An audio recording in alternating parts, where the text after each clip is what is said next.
बघावं लागले तुम्हाला। अजूनही वेळ गेली नाही हा। स्वतःच्या डोक्यात आणि आपल्या मुलीच्या डोक्यात जरा चार चांगल्या गोष्टी घाला, नाहीतर पश्चाताप करायची वेळ येईल तुमच्यावर।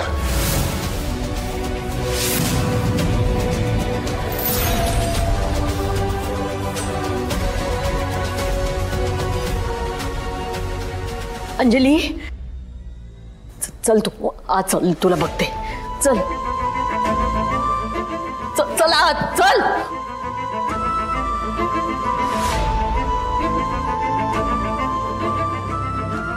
बापू तुमचे आभार कसे मानू हेच कळत नाहीये। आई काय बोलताय तुम्ही? जावई मुलासारखा असतो आणि मुलाचे कोणी आभार मानतात? देवांशराव तुम्ही आलात म्हणून बरं झालं, नाहीतर मला हे सगळं आवडता नसतं आलो।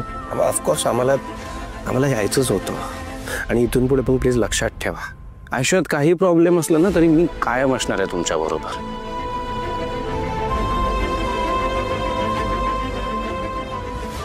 तुम्ही स्वतः पण आता किती मोठ्या त्रासातून जाताय देवांश।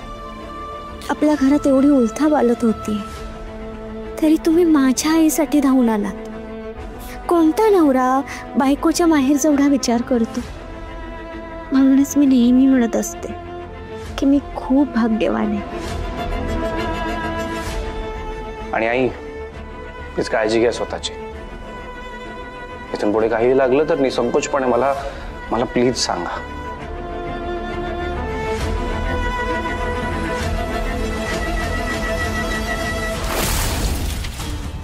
किती ड्रीम्स बघितले होते मी माहितीये, पण ती सई ती परत मध्ये आली।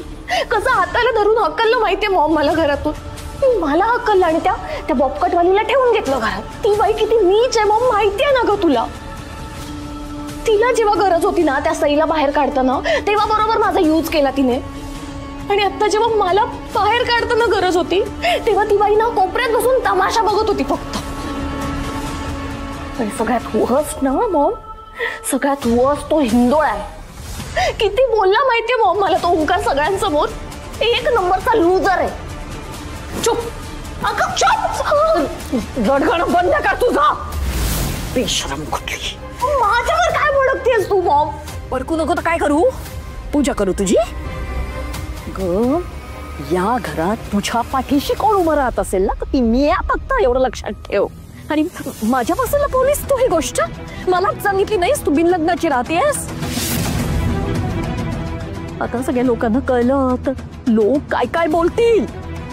अगं बोलू दे ना मॉम लोकांना, I don't care.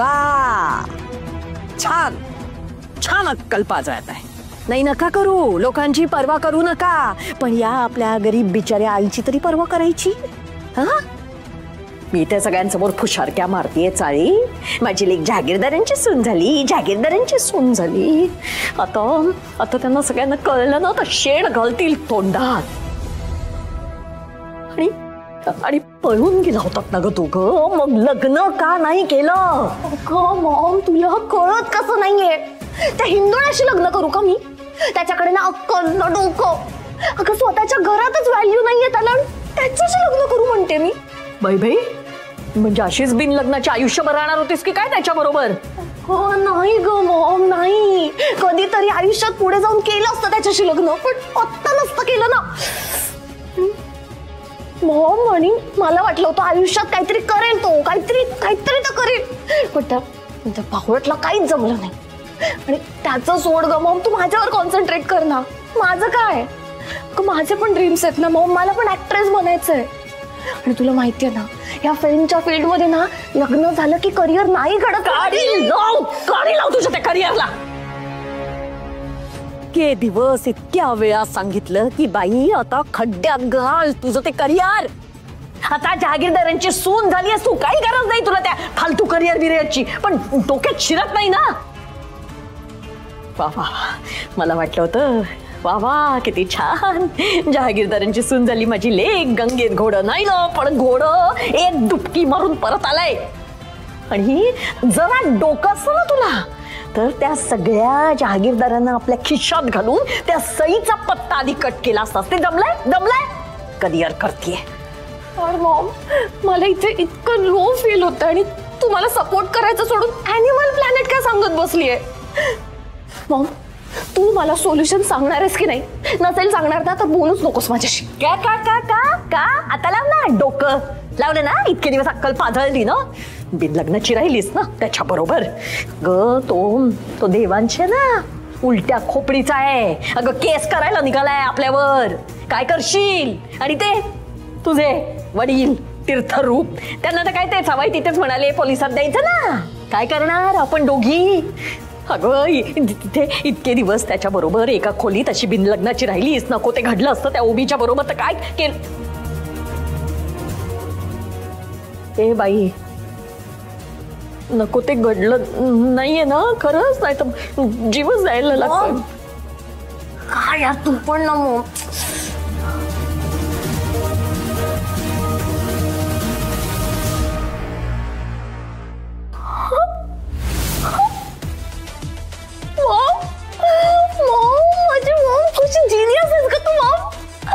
Mom I love you. काय आयडिया दिलीस तू? कसली आयडिया? हा कळेल पण आज नाही उद्या कळेल. उद्या जहागीरदारांच्या घरात असा धमाका करणार आहे ना मॉमनी की त्यांचं अख्खं घर मुळापासून हादरून निघेल.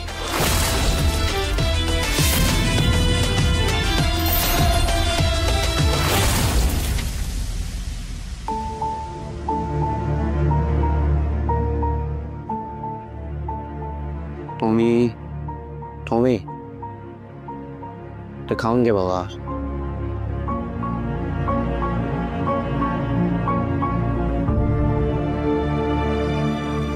जहागीरदार जहागीरदार ओंकार जहागीरदारला शिक्षा मिळालीच पाहिजे. जहागीरदार जहागीरदार अंजली जहागीरदारला न्याय मिळालंच पाहिजे.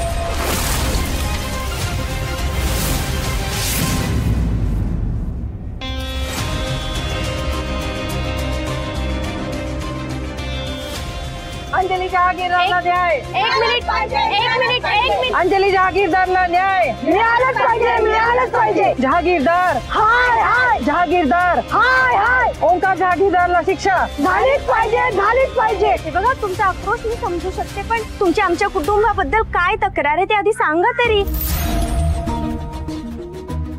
हे बघा आपण शांतपणे बोलूयात पण ही अशी घोषणाबाजी करणं तुम्ही थांबवा प्लीज. जहागीरदारांची मोठी सून मी सई देवांश जहागीरदार तुम्हाला हात जोडून विनंती करते आपण शांततेत बोलूयात प्लीज. तू सई जहागीरदार म्हणजे अंजली जहागीरदारची बहीण आहेस ना? हे बघा अंजली माझी बहीण आहे हे खरं आहे पण अंजली जहागीरदार नाहीये. तुमचा काहीतरी गैरसमज होतो. आमचा काहीही गैरसमज झालेला नाहीये.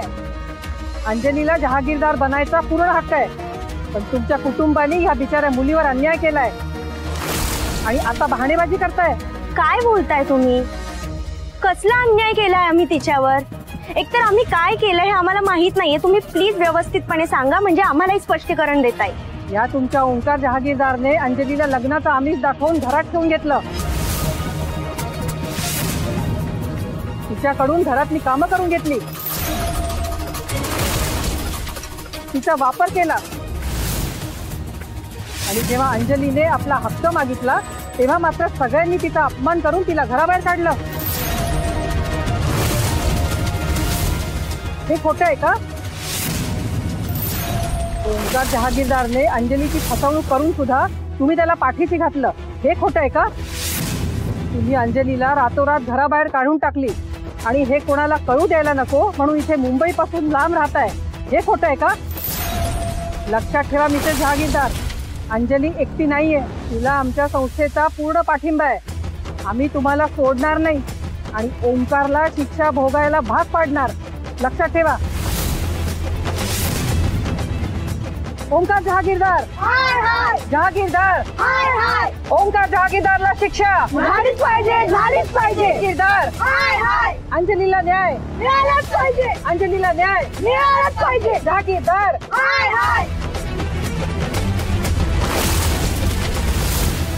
मिस्टर जहागीरदार, हे बायकांचे आरोप खरे आहेत का? जागीरदार कुटुंबाने खरंच एका अबला मुलीवर अन्याय केलाय का? तुमचा भाऊ चुकीचं करतोय हे माहित असूनही तुम्ही त्याला पाठीशी घालताय का?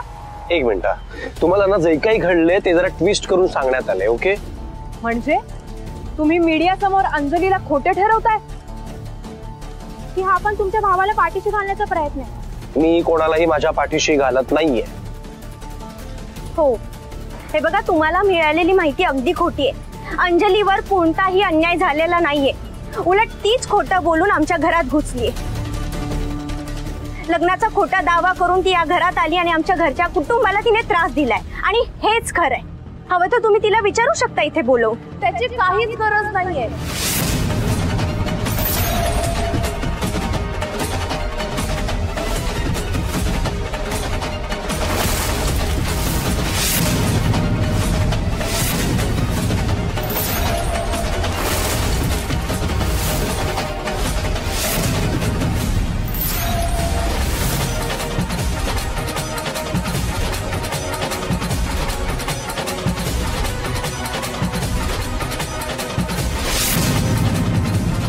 आणि मी तुमच्या प्रत्येक प्रश्नाचं उत्तर द्यायला तयार आहे.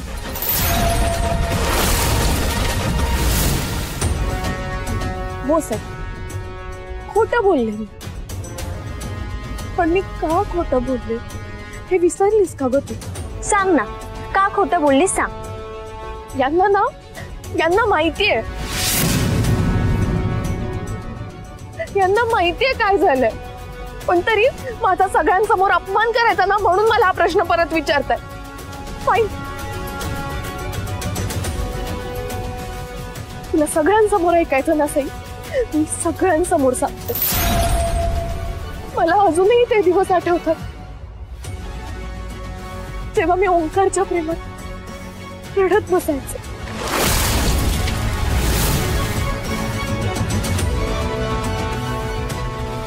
त्याच्या आठवणीत रडत बसायचं, कारण माझं खूप प्रेम होतं हो त्याच्यावर. पण हे सगळे जहागीरदार, हे मला त्याला भेटून द्यायचे नाही. आणि त्यात सगळ्यात पुढे होती ती ही सई.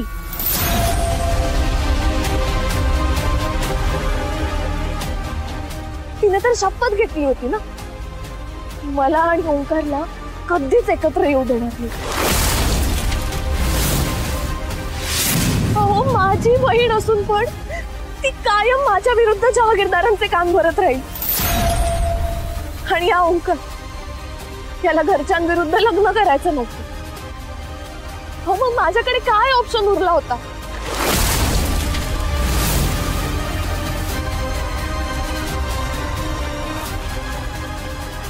म्हणून मला ओंकार सोबत विदाऊट लग्न राहावं लागलं.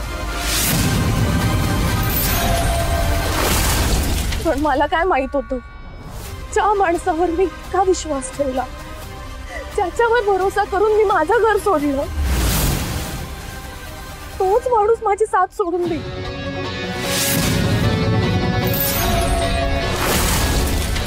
अहो, मी ओंकारला रोज सांगायचे की ओंकार आपण लग्न करूया, पण नाही, त्याने कधी मला सिरियसली घेतलंच नाही. तो रोज जबरदस्ती करायचा तुमच्या.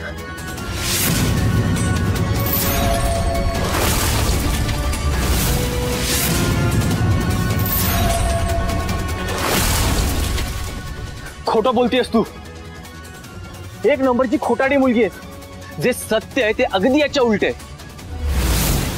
उलट मी लग्न करूया असं म्हणायचो, आणि आमचं लग्न झालं नाहीये हे मला घरच्यांना सांगायचं होतं. पण तिने मला सिरियसली नाही घेतलं.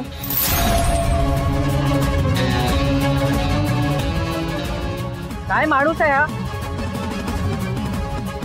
एका तरुण मुलीच्या आयुष्याशी खेळून ह्याचं पोट नाही भरलं का? निर्लज्जासारखा हिलाच बिचारीला खोटं ठरवतोय. अशा पुरुषांवर तर केस करायला पाहिजे.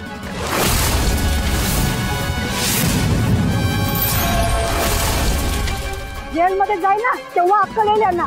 नाही प्लीज. ओंकार माझ्याशी कसंही वागला असला तरी माझं खूप प्रेम आहे हो त्याच्यावर. त्याच्यावर केस नका करू.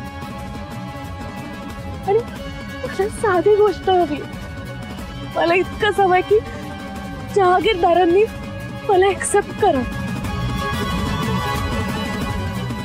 मला त्यांची सून बनवावं आणि मला माझ्या हक्काचा मान मिळावा.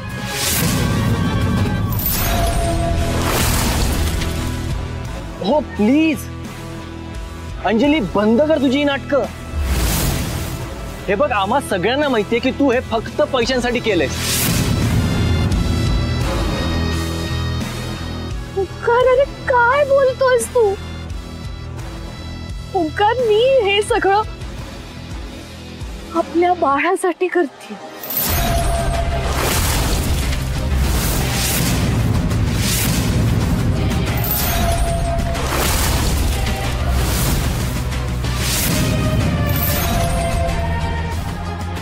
काय? माझ्या पोटात आपलं बाळ वाढतंय ओंकार.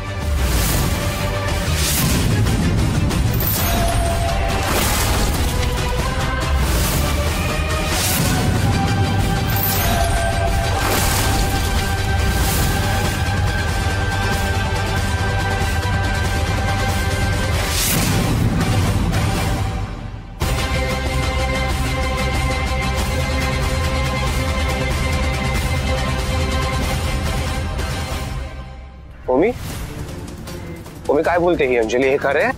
काय विचारतोय मी? सांग ना, हे खरंय का?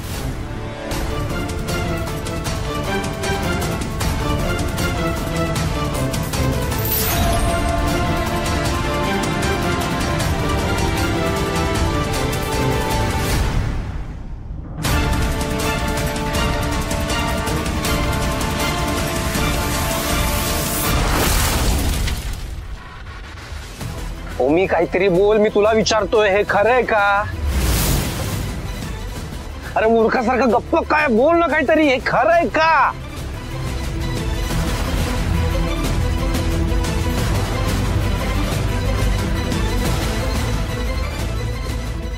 ओंकार, ओंकार, तुला आपल्या होणाऱ्या बाळाची शपथ आहे. प्लीज मला या अवस्थेत सोडून नको जाऊस रे, प्लीज.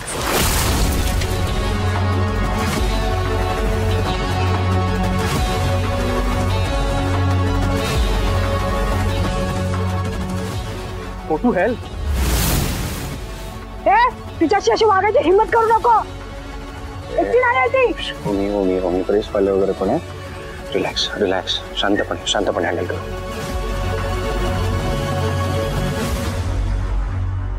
नाही ताई, ताई, ओंकारची काहीच चूक नाहीये यात.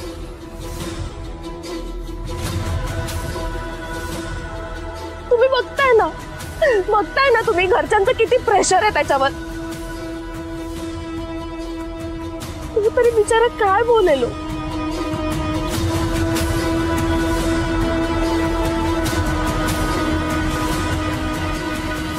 पण मला माहितीये माझ्या ओंकारचं अजूनही माझ्यावर खूप प्रेम आहे. अगं सोड, प्रेम असतं तर अशा अवस्थेत तुला घराबाहेर काढलं असतं का? काही नाही, असली मुलं खूप बघितलेत आम्ही. आणि ह्यांना सरळ कसं करायचं ते पण आम्हाला चांगलंच माहितीये. याच्या तोंडाला काळं फासूया, म्हणजे ह्याला कळेल मुलीच्या आयुष्याची खेळण्याचे काय परिणाम होतात ते. कोणी ओमीच्या अंगाला हात लावायचा नाही.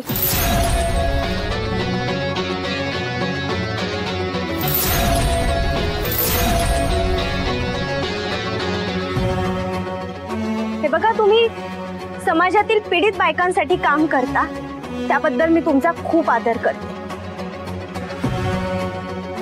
पण या वेळेस तुम्ही चुकीच्या व्यक्तीला मदत करताय.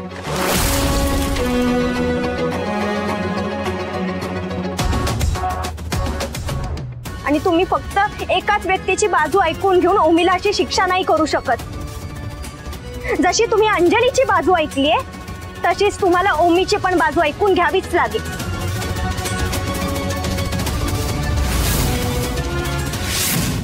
सांगा ना काय आहे याची बाजू? अंजली जहागीरदारांची सून व्हावी यासाठीच तुम्ही इथे आलात, बरोबर ना? पण त्याआधी मला अंजलीला एक प्रश्न विचारायचा.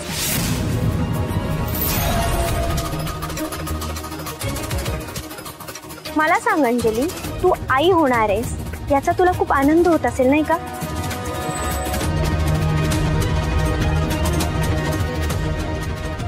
हो हो हो. मग मला सांग, ही आनंदाची बातमी तू सगळ्यात आधी ओमीला का नाही सांगितलीस?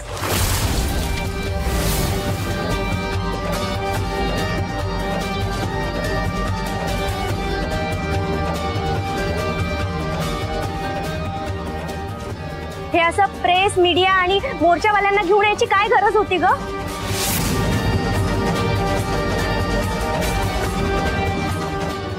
ते ऍक्च्युली सही.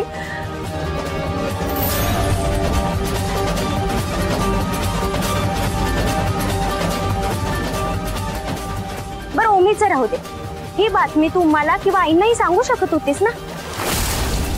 म्हणजे एवढं सगळं करण्याची तुला गरजच पडली नसती.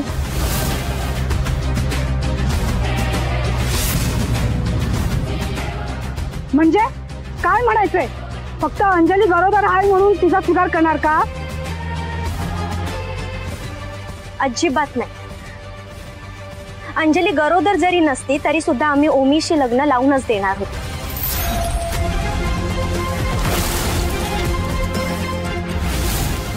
कारण एखादी मुलगी जेव्हा बिना लग्नाची एखाद्या मुलासोबत राहते तेव्हा तिची समाजामध्ये काय बदनामी होऊ शकते ना याची जाणीव आहे आम्हाला.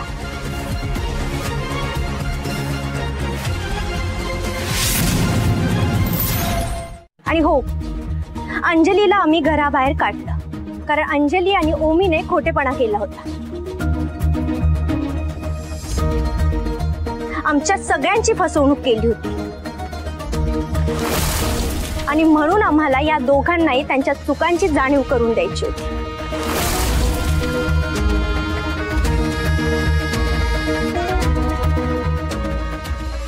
एक्झॅक्टली. आणि आता ओमीचं आणि अंजलीचं 100% लग्न होणार. 100%. पण अंजली प्रेग्नेंट आहे म्हणून नाही. ओमीमुळे तिचं आयुष्य बर्बाद व्हावं नाही म्हणून. बरोबर आहे बाबा? हो ना, अर्थात. नाही कहू. आणि तुम्ही सगळे पण अशी अर्धवट माहिती घेऊन आमच्या घरापुढे येऊन हा सगळा गोंधळ करायची काहीच गरज नव्हती. अंजलीने जर आमच्या जवळ विश्वासात येऊन सगळ्या गोष्टी डिस्कस केल्या असता, आम्हाला जे काय घडलंय ते खरं खरं सांगितलं असतं तर आम्ही पण आनंदाने या बातमीचा स्वीकार केला असता. हो, पण तिने आमच्या बरोबर काही डिस्कसच केलं नाही ना. आम्हाला कसं कळणार हे काहीतरी घडतंय म्हणून? पण आता हे जे काही केलंय तिने त्याच्यामुळे तिने स्वतःची बदनामी करून ठेवली आहे. बस.